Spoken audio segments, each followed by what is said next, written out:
Ẹ káàbọ̀ sí orí ètò wa lónìí. A sì dúpẹ́ pé ẹ darapọ̀ mọ́ wa. Ṣé ẹ ti rí fídíò tí a fẹ́ fi wọ̀nyí? Ẹ bá wa wò ó pẹ̀lú àkíyèsí bí a ṣe ń ṣàgbéyẹ̀wò ìtàn pàtàkì kan tí a sì ń ṣí àwọn kókó kan síta tí ọ̀pọ̀ ènìyàn lè má tíì mọ̀.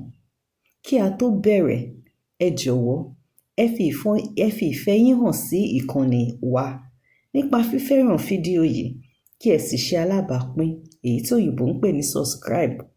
Kí ẹ tún tan ìkìlọ̀ notification sílẹ̀ kí ẹ má bàa pàdánù àwọn ìtẹ̀jáde wa tó ń bọ̀. Ní báyìí, ẹ jẹ́ kí a wo fídíò náà pọ̀ kí a sì rí ohun tó ṣẹlẹ̀. Àwọn kan ń yọ Ọlọ́run ṣe kínni Ọlọ́run ti bọ̀ àwọn ló ń yọ ta ni ń yọ ta ló fẹ́ yọ yín tán bá ń to olórin ilẹ̀ ṣe tán fẹ́ fi yọ yín. tán bá ti ń to olórin ibi tó yẹ kán gbé mi sí wọn ò ní gbé sí lè jẹ́ sàlẹ̀ náà má lọ gbé sí. ẹ sì nípò ipò tó yẹ kán tò mí sí ni ẹ̀dá ń tò mí tí Ọlọ́run ṣe kínni tó ń dá mi padà.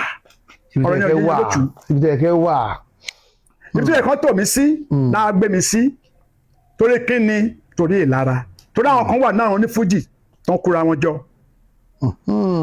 bí àwọn ń ṣe gúrùpù ni o tó ń ṣe gbá o tó ń ṣàgbo àwọn èèyàn tí làákàyè wọn kù díẹ̀ káàtó wọn ò ní mọ̀ pé àwọn kan tó wà tí àwọn náà lámì láka ní fújì pé ká máa fi léyìí sí mo ṣe sọ yìí pé tẹ́ ẹ bá ń yọ wọn ń tanra wọn ni o tẹ́ ẹ bá ń yọ wọn ń tanra wọn ni ibi tó yẹ kó wà ẹ máa gbé sí i káyé ó máa rí i torí kì í ṣe olórin tó ń lọ tí aṣọ ìyá léjìká ẹ̀ ṣe lórin tó ń lọ tí ò mọ́tò gidi ṣe lórin tó ń lọ tó ní bàtà gidi lẹ́sẹ̀ àá ti kúrò lẹ́ni tí adé ń jẹnu iṣẹ́ fújì.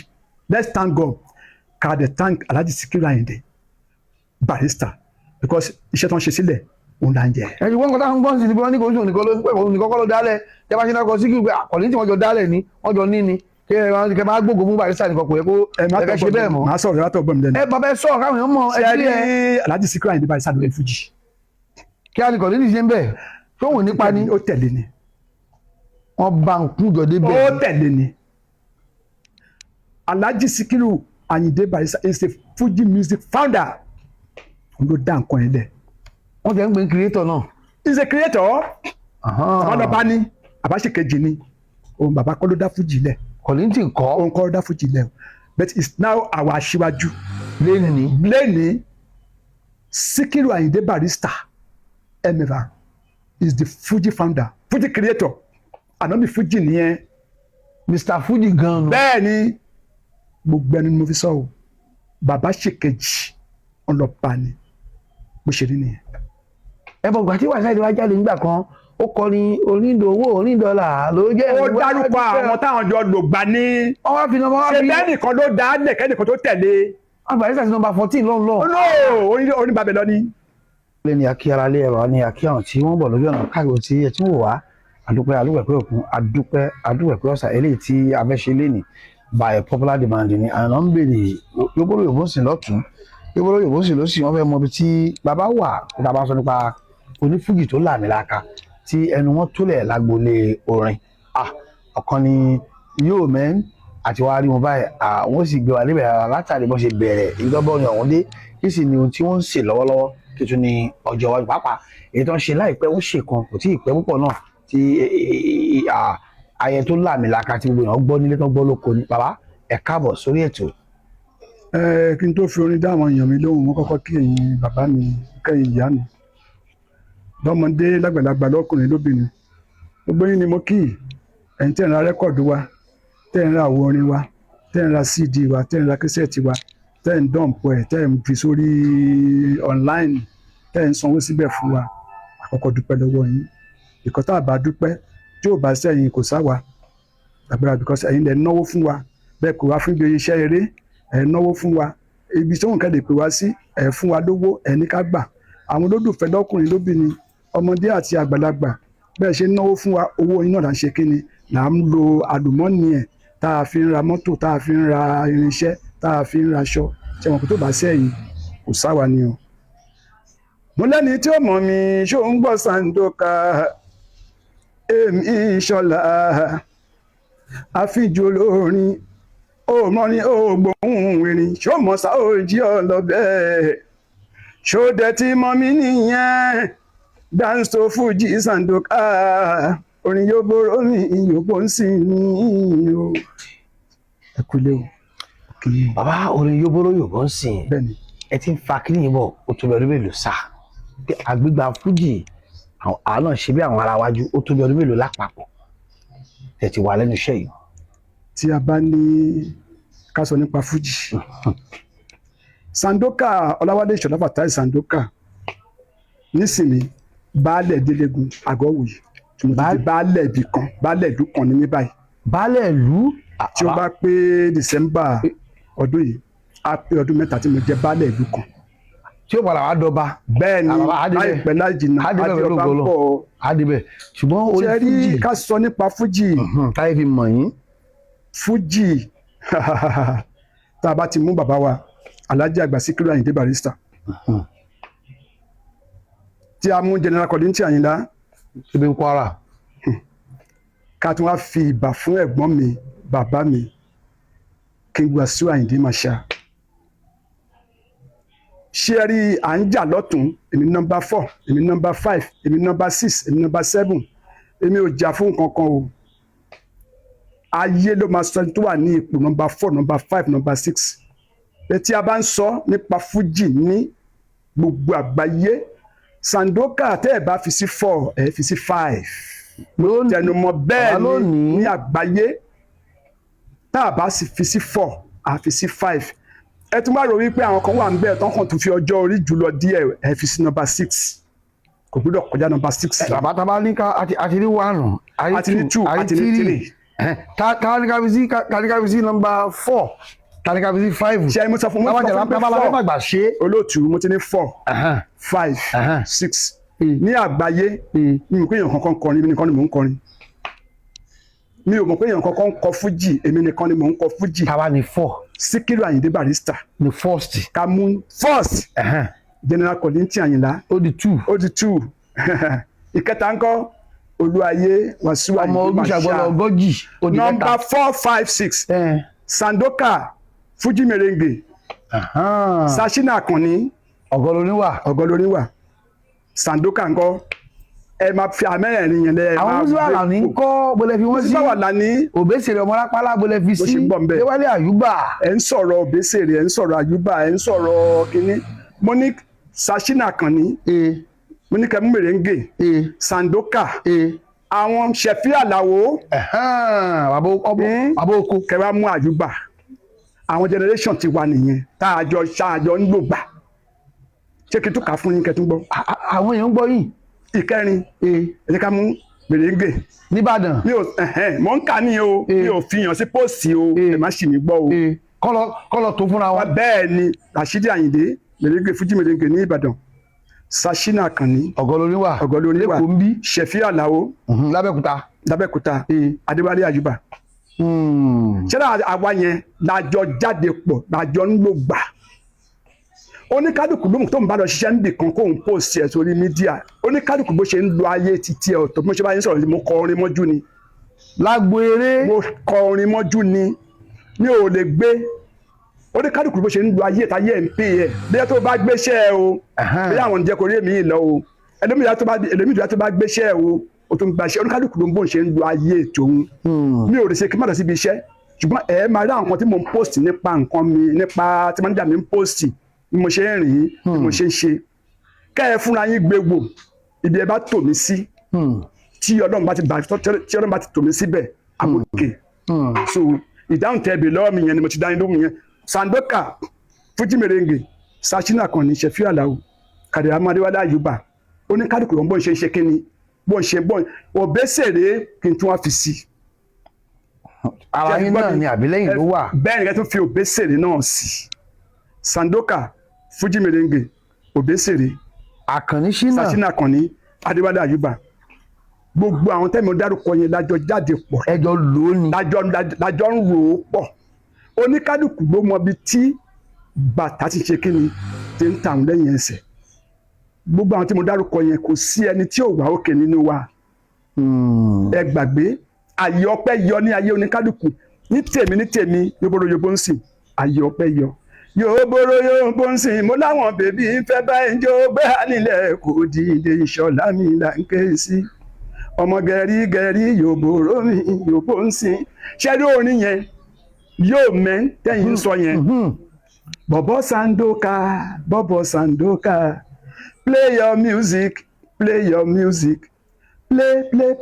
for me bọ̀bọ̀ Sandoka we want to dance yóò mẹ́ kí ni ṣe ẹ̀kọ́ sluggish 25 million copies mo ta nígbà yẹn èmi ni the first artist tó máa ta best 92 ni mo ń sọ fún yín artist bọ̀bọ̀ ni latest 1992 I sold 25 copies lórí bọ̀bọ̀ ni latest yẹn lẹ́yìn mi ṣe àṣeyẹ yóbóróyóbó ń sìn àwọn èèyàn wọ́n máa rò pé rẹ́kọ̀dù ẹ̀yẹ kan ni méjì ní rẹ́kọ̀dù yóò mẹ́rin ọ̀tọ̀ that's bọ̀bọ̀ ni latest. bọ̀bọ̀ ni latest. bẹ́ẹ̀ ni yóbóróyóbó ń sìn ọ̀tọ̀ 1983 is my first record. 83 was produced by Bisade Ologunde aka Lágbájá tẹ́ ń pè tó ń bojú yìí is my manager for good 9 years.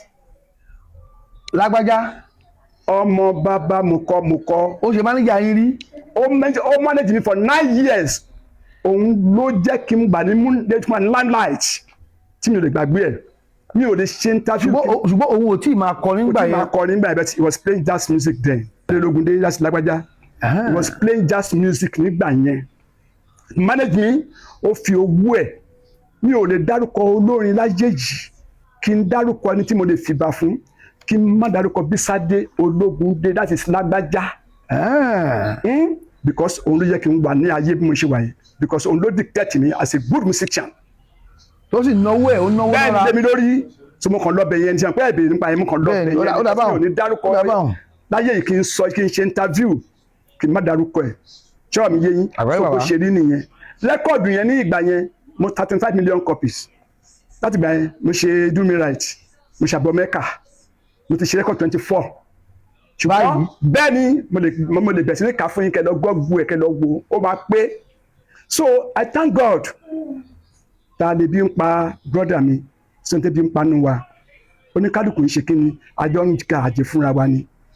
If you don't see me I don't see you if you see me I see you. If you follow me I follow you. Me as a Fuji Sandoka Yóbóróyóbó ń sìn is a Fuji artist in Nigeria kò ṣe fọwọ́rọ́ sẹ́gbẹ́ kan tábà kan ń ṣe lára tá à ń ṣe ọ̀tẹ̀ tá à ń ṣe tẹ̀gbẹ̀lẹ̀kùn làá máa kà á tá à ní fi Yóbóróyóbó ń sìn. a tábà wo ìrìnàjò yìí ọdún wa ni èyí ti limelight ọdún wo ni lẹ́dìdú mọ̀ ká káwọn èèyàn mọ̀ lọ́tún tó ń mọ̀ lọ́sì.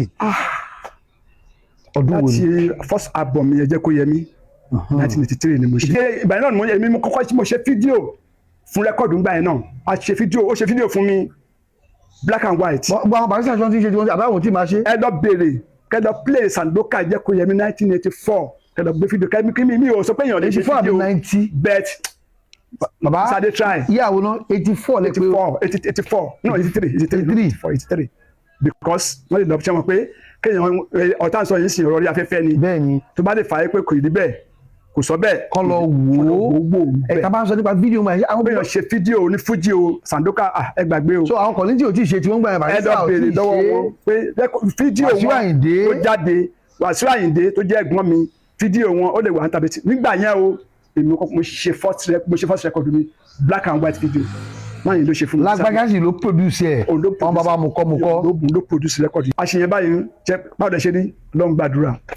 ẹ blow. ayé gbà yóò mẹ́n mi ṣe ẹ kó m sluggish kí mi ṣe ẹ kó m fọ́nbù ṣe mọ̀ àbí you just come from Lagos you don't know the latest in Sandoka super Fuji champion àbí you no Sandoka bọ̀bọ̀ ní latest yẹn ní tàtí fi jáde. bàbá àwọn orin yìí tí ó làlújá ń gbà yẹn àwọn orin tó làlújá ń gbà yẹn bẹ́ẹ̀ni kí ni ipa Lágbájá ń bẹ ṣé olókọ fún yín ni àbóńtẹ̀yìn náà ń abẹ́jọ́. ọba mi mo dúpẹ́ lọ́wọ́ Bisade Ológundé mo tún wá dúpẹ́ lọ́wọ́ bàbá King Sunny Adé so they try for me. ẹ mọ Sunny Adé náà. báyìí ni wá. ọba orin. bàbá báyìí Sunny Adé. bó lè ṣe pàdé Sunny Adé. mo ṣe rẹ́kọ̀dì fáwọn náà. ní Sigma record nígbà yẹn màá rántí kíní mo ṣe rẹ́kọ̀dì fáwọn náà. bàtà bàbá pé 50 years. 50 years tí bàbá pé èmi ni mo kọrin studio tó ń ṣí sí Ìkẹjà 32 Olówu Street Ìkẹjà Distinct Associate bàbá ló ní Distinct Associate èmi náà fi ṣe 50 years wọn ní studio yẹn gbà yẹn mo ṣe bitter experience fún wọn àti mo kúrò ní ṣẹ́mọ̀ ọkùnrin á lọ á bọ̀ á níṣòro díẹ̀ á lọ á dìde because mo ní bitter experience nígbà yẹn bí ti Màláíkà kan tó ń pè ní ó wà ní. bàbá máa débẹ̀ pẹ̀lú ògo Ọlọ́run á débẹ̀ náà pẹ̀lú ògo Ọlọ́run á débẹ̀ eléyìí náà pẹ̀lú exclusive with Sandoka Mr. Yobonsin á débẹ̀ pẹ̀lú ògo. ní mo bàbá kò sí nǹkan tí mo lè máa ṣe bá ti ń dúpẹ́ lọ́wọ́ Bísádé King tẹ̀lé o. King Sunny Adé ó tẹ̀lé Distinct Associate àná ní rẹ́kọ̀dù yẹn gbà yẹn ìgbà tí nǹkan ṣe tí mo kúrò ní Premier Music tó ń sanwó mi lọ títí fún mi wọ́n tó ń kàn dẹ̀ yí mi síbí bàbá yẹn ló ní mo tún lọ sáìn fún King Sunny Adé bẹ́ẹ̀ ni 2 album mo sáìn fún wọ́n lè ṣe rẹ́kọ̀dù mi fún mi pé mo ní ìṣòro kan ọlọ́run ìkọ́ta mi ní ìṣòro mọ́ o àmọ́ ké ẹ ti bọ́ ń bẹ̀ pẹ̀lú ògo Ọlọ́run ní ìgbà yẹn ni mò ń sọ kò ní gbé ní mọ́lágbá Ọlọ́run ní ìgbà yẹn máa play fún woman kan Màláíkà náà ń pè ní Mushin adibẹ woman yẹn tì mí mọ́lé ó fẹ́ fọwọ́ lágbá mi lójú pé mi lówó tóun bàbá Yọmí ti Sunny Adé ẹ sì rere ń bẹ ẹ rere ń bẹ ẹ lówó ẹ rere. bàbá aléyàn Ọlọ́run bá mi ẹni mo rere ń bẹ ìṣeré tó tún ju èrè lọ mo rí tó ju èrè lọ mo rí ní ọ̀dọ̀ King Sunny Adé tí bàbá fọjú kàn mí lénìí kí n má dárúkọ amount wọ́n sì ń ṣètò lọ. bẹ́ẹ̀ni dc King Sunny Adé. bẹ́ẹ̀ni tá a bá ń sọ̀rọ̀ olórin tó làmìlaka olórin tó lójú àánú King. àṣìkò àwọn ọmọ wọn kọjá ilé tó ń lọ bá oníròyìn kan sọ̀rọ̀ tán ní ìkan tẹ́yìn rí lójú ayé bẹ́ẹ̀ kọ́ ló ṣe rí bàbá ò tọ́jú àwọn. ẹni èmi ń tẹ̀mí ìlú gbọ̀ngàn lọ́rọ̀ ayé bí bá kọjú sẹ́nìkan ẹ̀yìn ni ó kọsẹ́ lómi yìí nígbà tí ìṣòro dé nígbà yẹn àbá ti lọ àwọn King Sunny Adé Síkírù Àyìndé Barrister bàbá ọmọ yahoo ológun Ọlọ́ládé ọmọ yahoo ológun. bẹ́ẹ̀ ni wọ́n gbé àpẹ àwọn alákéré jù gbà yẹn táwọn ayé ń tẹ̀lé onífújì tó kéré tó kó ṣẹ̀ṣẹ̀ jáde táwọn èèyàn ń tẹ̀lé kò lè ṣubú lójú wa. ìwọ́n kan tó ń sọ nípa Barrister náà ní bó bá dìyàn mọ́ra báyìí pé ẹnìyẹn kára rẹ̀ ti tán bàbá ìbọn fọwọ́ rẹ lórí o. mo ti sọ kinní kan jọ mo sọ kinní kan interview kan rí. bàbá Barrister Alhaji Síkírù Àyìndé Ọlọ́run fàmì fọ̀rùn kẹ́ wọn. àmín. ó gbé mi lẹ́sẹ̀ báyìí ara mi dẹ̀ ń gbọ̀n. bàbá kí ló dé. kí ló dé. bàbá oníkì ló ń gbà yín lára ló ṣe gbẹ́gbẹ́ jẹ́ dédé náà. sọ bẹ́ẹ̀ fún yín. bẹ́ẹ̀ ni Alhaji oníkì tó ṣe ni pé mo jẹ́ àgbàlagbà sí ẹ o ní ìbẹ̀rù. Barrister lọ́run ló ń ṣe ẹ́ ló kò sí kankan ó fọwọ́ ra mi lẹ́yìn fọwọ́ ra mi lára ní ìṣekú láti gbà yẹn. ẹ̀yin àti Màláíkà ní Mushin bó o lè ṣe pàdé ẹ̀ kí làjọṣepọ̀ yín bó o lè ṣe mọ̀ ọ́n. Màláíkà ní Mushin gbà ó ẹ ṣàyèrè ẹ ṣàyèrè ẹ ṣàyèrè ẹ ṣàyèrè o ẹni ayé bá kàn kó ṣàyèrè